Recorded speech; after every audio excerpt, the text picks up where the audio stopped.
পূর্বে রাসূল আকরাম সাল্লাল্লাহু আলাইহি সাল্লাম কোন ধর্ম পালন করতেন? গুরুত্বপূর্ণ প্রশ্ন। নবুয়তের পূর্বে আমাদের প্রিয় নবী সাল্লাল্লাহু আলাইহি সাল্লামের ধর্ম কি ছিল? যদি বলেন যে কোন ধর্ম অনুসরণ করতেন না, তাহলে নাউজুবিল্লাহ, উনি কি ধর্মহীন ছিলেন নাকি? উনি নবী হয়েছেন কত বছর বয়সে? 40 বছর বয়সে। তাহলে 40 বছর বয়স মানে তো জীবনের মূল টাইমটা প্রায়। 40 বছর পর্যন্ত উনি নিজে তো নবী ছিলেন না, উনি নবী হয়েছেন তারপরে। আমাদের নবী 40 বছর বয়সে নবী না, তারও আগে নবী ছিলেন। এটা নবীজির একটা শান, কথা কন না? নবীজির একটা, মানুষের শুরু হয় জন্মের পরে, আর আমার নবী যে নবী, শুরুটা জন্মের পরে না আগে? তাহলে বেশ কম আছে না নাই? তো নবীর শান মাইনে নিতে আমাদের কি কষ্ট লাগবে? আওয়াজ দিয়ে বলেন, আমাদের শরম লাগবে? আপত্তি লাগবে? নবীর শান, আমার নবী 40-এ নবী না, 40-এর আগেও নবী, জন্মের পরে নবী না, জন্মের আগেও নবী, আদমের পরে নবী না, আদমের আগেও। আওয়াজ দেন না, কথা বুঝেন না? বুঝি। এখন যারা মানে না, মানতে পারে না, যারা মানে না, মানতে পারে না, তাদের জন্য ওষুধ কি আছে? আপনাদের কাছে কোনো ওষুধ আছে? আমরা দোয়া করি আল্লাহ হেদায়েত দান করুন, নবীর শান মেনে নেওয়ার তৌফিক দান করুন। বাবা, এই যে তারা যে বলে 40 বছরে আগে নবী ছিলই না, না আর একটু আস্তে করে নাউজুবিল্লাহ, 40 বছরের আগে নবী ছিলই না, এটা টার্গেটটা কি জানেন? টার্গেটটা শুনেন আজকে। এই তোমরা যারা ভিডিও করতেছো, এটা একটু ভালো করে ধরো আমারে। টার্গেটটা কি? 40 বছরের আগে নবী ছিল না। টার্গেট হলো তাদের বিকৃত আকীদা যে আমার নবী নবুয়ত প্রকাশের আগে গোমরা ছিল। ওয়াজাদাকা দাল্লান ফাহাদা।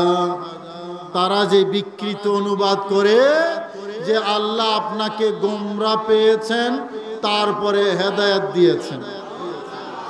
এখন 40-এর আগে যদি নবী মাইনা নেয়, তো নবী মানার অর্থ হলো আল্লাহর পক্ষ থেকে একটা প্রোটেকশন থাকবে, যেটাকে ইসমত বলা হয়। ইসমত মানে পবিত্রতা, গুনাহ করা যাবে না, এটার নাম হলো ইসমত।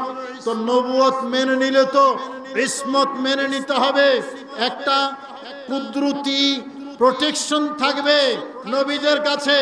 এখন ওই প্রোটেকশনটা তুলে দিতে হলে নবুয়তকে অস্বীকার করতে হবে। 40-এর আগে নবী ছিলেন না, এটা যদি বলা যায়, এটা যদি এস্টাবলিশ করা যায়, তাহলে ওইদিকে রাস্তা খোলা। ওয়াজাদাকা দাল্লান ফাহাদা, এটার বিকৃত অনুবাদ করে বিকৃত আদর্শ, বিকৃত আকীদা ঢুকানো। এই তো দেখো, আল্লাহ নিজেও তো বলেছেন যে আপনাকে আল্লাহ পথভ্রষ্ট পাইয়া পরে হেদায়েত দিয়েছে। আরো জোরে বলুন না নাউজুবিল্লাহ। এবং আরেকটা আয়াত তারা কোট করে, হ্যাঁ, মা কুনতা তাদরি মাল কিতাবু ওয়ালাল ঈমান। আপনি জানতেন না কিতাব কি, আপনি জানতেন না ঈমান কি। ওই যে নবী ছিলেন না, এটা বলার কারণে ঈমান জানতো না, মানে ঈমান কি জিনিস এটা নবী চিনতো না, কিতাব কি জিনিস এটা নবীজি চিনতো না। এটা কখন এস্টাবলিশ করা যাবে? যদি বলা হয় যে নবী ছিল না। আর যদি বলে নবী ছিলেন তিনি, তাইলে কি আর গোমরা বলা যাবে? পথভ্রষ্ট বলা যাবে? ঈমান হারা বলা যাবে? রাস্তা হারা বলা যাবে? যাবে না আমার ভাইয়েরা। নবী ছিল না, এটা বলার অর্থ হলো নবীকে গোমরা প্রমাণ করা, পথভ্রষ্ট প্রমাণ করা, রাস্তাহারা প্রমাণ করা, অনবহিত প্রমাণ করা, ঈমান কি জিনিস জানতো না সেটা প্রমাণ করা, কিতাব কি জিনিস সেটা চিনতো না সেটা প্রমাণ করা। আমি সবার কাছে জানতে চাই, আমার পেয়ারা নবী নবুয়ত প্রকাশের আগে তিনি কি গোমরা ছিলেন? আওয়াজ দিয়ে বলতে হবে। তিনি কি পথভ্রষ্ট ছিলেন? তিনি কি পথহারা ছিলেন? আমি জানতে চাই, নবী হেদায়েত চিনতো কে চিনতো না? হেদায়েত জানতো কি জানতো না? পথ চিনতো কে চিনতো না? ঈমান কি জিনিস চিনতো কে চিনতো না? সব আমার নবী চিনতো এবং জানতো। আয়াত ঠিক আছে, অনুবাদটা বিকৃত। আয়াত আপন জায়গায় ঠিক আছে, অনুবাদ বিকৃত, তাহলে বলবেন হুজুর ওয়াজাদাকা দাল্লান ফাহাদা, এই আয়াতের অর্থ কি? এই আয়াত দ্বারা কি বুঝিয়েছেন আল্লাহ? আমার ভাইরা, এই আয়াতের অর্থ করার জন্য আরেকটা আয়াতে যেতে হবে। ওই আয়াতটা পড়লে এই আয়াতের অর্থটা আমাদেরকে বুঝে আসবে। এবং মনে রাখবেন, কোরআনে কারীমের তাফসীর কোরআন দ্বারা হয়, কোরআনে কারীমের তাফসীর হাদিস দ্বারা হয়। কোরআনের সর্বোচ্চ তাফসীর হলো কোরআনের তাফসীর কোরআন দিয়ে করা। সূরা ইউসুফের মধ্যে নবী ইউসুফ যখন জামা মোবারক দিয়ে ভাইদেরকে বললেন, যাও আমার এই জামাটা আমার অন্ধ বাবার চেহারার উপর রাখবা, আমার এই জামা চেহারার উপর রাখার সাথে সাথে আমার বাবা পুনরায় দৃষ্টিশক্তি ফিরে পাবেন। জোরে বলুন না সুবহানাল্লাহ। আজ আল্লামা খাজা মাহমুদ আল কাদের রহমাতুল্লাহ কর্তৃক প্রতিষ্ঠিত এই জামিয়া আহমদিয়া জামিয়া গাউসিয়া তৈয়বা দাখিল মাদ্রাসা মাহমুদ আল কাদের রহমাতুল্লাহ 20তম উরুসে পাক, এই উপলক্ষে আজকের মাহফিলে প্রধান অতিথি মঞ্চে উপস্থিত হয়েছেন সকল পরিবার হাওয়া।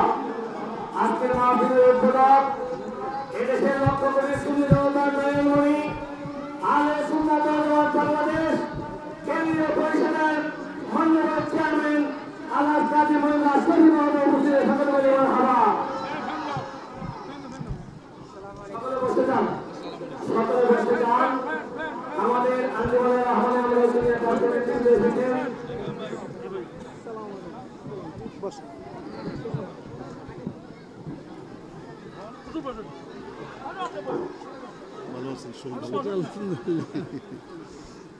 কোনো অভিযোগ নাই, कोई शिकायत नहीं, माशाल्लाह।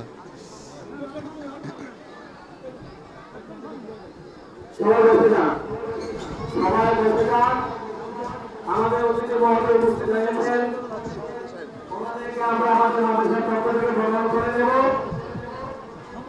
এবং বিশেষ করে এতক্ষণ পর্যন্ত আলোচনা করছিলেন আপনারা আমাদের সকলের সুপরিচিত মোহাম্মদপুর ঐতিহ্যবাহী শিক্ষা প্রতিষ্ঠান কাফিয়া বিদ্যালয় মাদ্রাসার সুযোগ্য ভাইস প্রিন্সিপাল আলে সুন্নাত ওয়াল জামাত বাংলাদেশ কেন্দ্রীয় পরিষদের নির্বাহী মহাসচিব আবুল কাসেম মোহাম্মদ ফজল সাহেব মাদ্রাসার ওনার আলোচনা শেষ করবেন।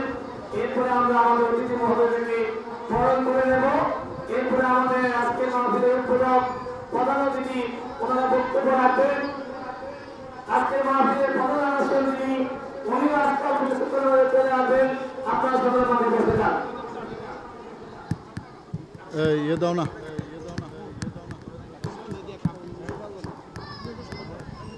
এই তোমরা একটু সবাই বলুন মারহাবা, আর একটু মহব্বতে বলুন মারহাবা। বাবারা আপনারা আছেন তো? মনোযোগ আছে? হ্যাঁ, আমার তো মনে হয় সবার মনোযোগ নাই। মনে বড় আশা,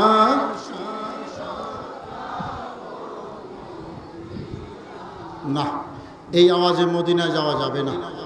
সবাই আমি একটু মনোযোগ চাই সবার। মদিনায় যাইতে চাই কি চাই না? সবাই মনে বড় আশা ছিল, সালাম আমি করব গিয়া, বলুন সালাম আমি, একটু বসে যান তাইলে। নবীজির রওজায় মনে বড় আশা ছিল, যাব মদিনায়। সবাই বলুন মারহাবা। আমি আমার বক্তব্য এই কিছুক্ষণের মধ্যে শেষ করে দিচ্ছি। যে পয়েন্টটা বলতে চেয়েছিলাম, ওয়াজাদাকা দাল্লান ফাহাদা, এই আয়াতের সঠিক অর্থটা আপনাদের বড় কাজে লাগবে। এটা বড় কাজে লাগবে, কারণ নবীর দুশমনরা এই আয়াতের অপব্যাখ্যা করে আমার নবীকে পথভ্রষ্ট গোমরা বলে। তো এটা জানা দরকার আছে না? আমাদের দরকার আছে বাবা। খেয়াল করুন, নবী ইউসুফ যখন জামা পাঠিয়ে দিয়েছেন, ওখান থেকে বের হওয়ার সাথে সাথে এইদিকে কেনানের মধ্যে নবী ইয়াকুব উপস্থিত যারা ছিলেন সবাইকে বলছেন, আমি তো ইউসুফের সুগন্ধি পাচ্ছি। আর একটু জোরে বলুন না সুবহানাল্লাহ। আমি ইউসুফের সুগন্ধি পাচ্ছি। তখন উপস্থিত যারা ছিলেন ওনারা ওই শব্দটা ব্যবহার করেছেন যেই শব্দটা ওয়াওয়াজাদাকা দাল্লান ফাহাদার মধ্যে আছে, সেটা হলো দলাল। দলাল দলাল তারা অনুবাদ করেছে গোমরাহি। হ্যাঁ, দলাল শব্দের অর্থ কোথাও কোথাও গোমরাহি হয়, কিন্তু এই আয়াতে হবে না। কেন হবে না? কারণ হলো ওই আয়াতে সূরা ইউসুফে আমার আল্লাহ বলেন, ইন্নাকা লাফি দলালিকাল কাদিম, আপনি আপনার পুরাতন দলালের মধ্যে আছেন। তাফসীর ইবনে কাসির সহ পৃথিবীর বিখ্যাত যত তাফসীর আছে সকল তাফসীরের মধ্যে এই আয়াতের মধ্যে দলাল মানে লিখেছেন অতি ভালোবাসা, অধিক ভালোবাসা, ভালোবাসার আতিশয্যে একজনের জন্য মগ্ন হয়ে যাওয়া, মত্ত হয়ে যাওয়া। এই আয়াতে দলাল মানে সেটা। জোরে বলুন না সুবহানাল্লাহ। এখন দুইটা আয়াত একসাথে দেই, এটাও কোরআনে কারীমের আয়াত, ওটাও কোরআনে কারীমের আয়াত। সূরা ইউসুফে দলালত মানে ব্যবহার হয়েছে অধিক ভালোবাসা, এই অর্থে আলা হযরত লিখেছেন যে ওয়াজাদাকা দাল্লান ফাহাদা।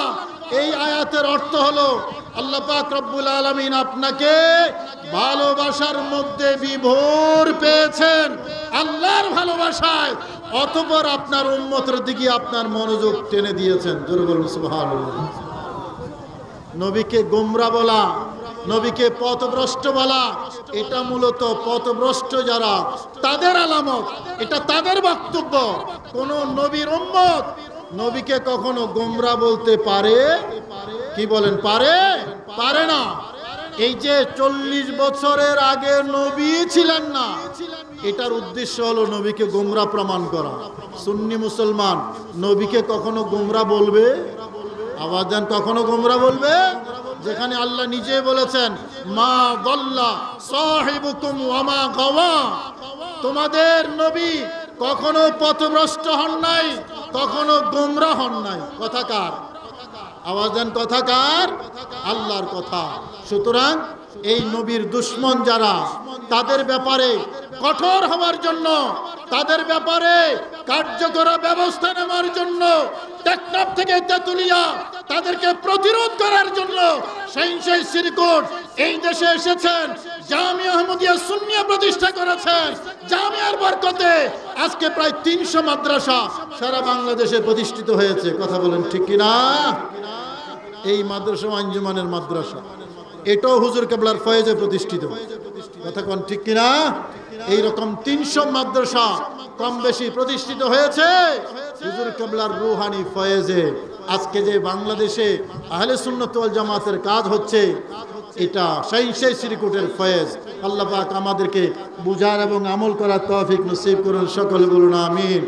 এই আমার পাশে 2 রত্ন বসে আছেন। এই আমাদের হয়েছেন মহারত্ন, পিএসপি ফ্যামিলির সম্মানিত চেয়ারম্যান, আমাদের সবার পরিচিত সুফি খ্যাত অনেক প্রতিষ্ঠান, মাদ্রাসা, মসজিদ। আমি শুরুতেই বলেছিলাম বিশেষ করে আঞ্জুমানের মাদ্রাসাগুলোর, প্রতিষ্ঠানগুলোর প্রতি যার দানের হাত সম্প্রসারিত, যিনি একজন ব্যবসায়ী হওয়া সত্ত্বেও শিক্ষা খাতে বিশেষ করে আপনার আহলে সুন্নাত ওয়াল জামাতের এই আকীদা আদর্শ প্রচারের ক্ষেত্রে ওনার অসাধারণ ভূমিকা আছে এবং আহলে সুন্নাত ওয়াল জামাত বাংলাদেশের উনি চিফ অ্যাডভাইজার, আমাদের সকলের শ্রদ্ধাভাজন আলহাজ সুফি মোহাম্মদ মিজানুর রহমান। উনি আল্লাহ ওনাকে হায়াতে তৈবা নসিব করেন। সকল বলুন আমিন। ওনার আরও পরিচয় আছে, সবগুলো 21 পদকপ্রাপ্ত একজন জানু ব্যবসায়ী। হ্যাঁ, তার মধ্যে একজন চেয়ারম্যান সাহেব একজন, এরকম বহু পরিচয় আছে। আমরা ওনার জন্য দোয়া করি, দ্বীনের খেদমতে, সুন্নিয়তের খেদমতে আল্লাহ ওনাকে হায়াত বাড়িয়ে দেন।